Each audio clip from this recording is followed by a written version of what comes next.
बोने और जंगल। एक दिन बोने एक घने जंगल में पहुंचे। जंगल में खूबसूरत दरख्त और पौधे लगे हुए थे।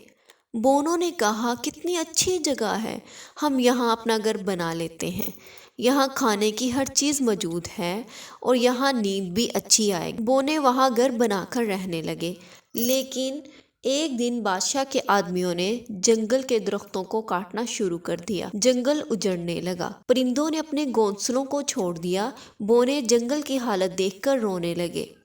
फिर बोनों ने बादशाह के पास जाने का फैसला किया। दरबार में पहुंचकर बोनों ने बादशाह से इल्तिजा की कि वो दरख्तों को ना काटे।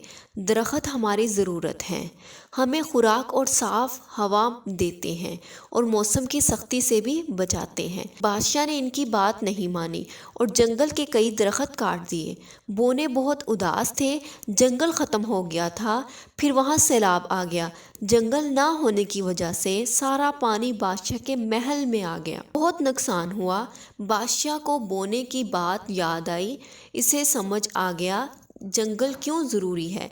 बादशाह के हुक्म पर वहाँ दोबारा दरख्त लगाए गए। परिंदे दोबारा घोंसले बनाने लगे। दरख्त और पौधे झूमने लगे। जंगल फिर आबाद हो गया। बोने खुश हो गए।